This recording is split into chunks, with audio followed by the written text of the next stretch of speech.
When you actually look at the treatment of men and women, specifically women, 1400 years ago, like you mentioned, and someone summarized this very well, at a time where in the UK you had something called the coverture doctrine. The coverture doctrine was when you were married, the woman would literally merge her identity into that of her husband. She would have no identity of her own. Yeah. And if you wanted separation, you would be sold publicly, but before you were to do that, there would be a leash that would be tied around your neck. You'd be taken to the market and you would be auctioned as cheap as a Big Mac or whatever the case may be.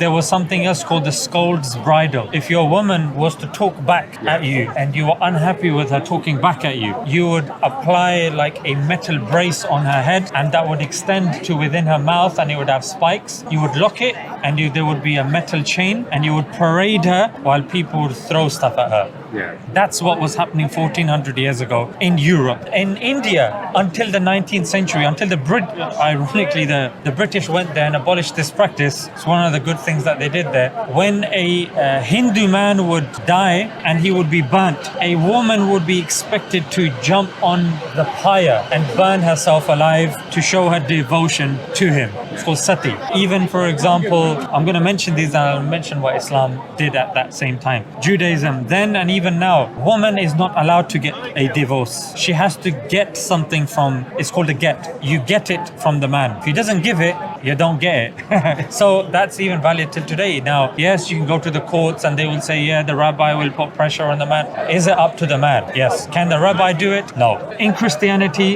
if you speak to them scripturally, you ask a Protestant, they will say a woman cannot be divorced unless there is adultery that's taken place. If she gets beaten black and blue, morning till evening, that's not grounds for divorce. Yeah. So at that time, 1400 years ago, where they were questioning even in these Western countries if a woman even has a soul or if she is even an entity in herself or in itself, Muslims were saying because that disease was in Arabia as well. Like when a girl would be born, she would be buried alive. Now, when the Prophet came, somebody summarized it very well, that Islam said that when a girl is born, she becomes the means of paradise for her father. When she grows older and she gets married, she completes half the religion of her husband. And when she gets older and she becomes a mother, paradise lies under her feet.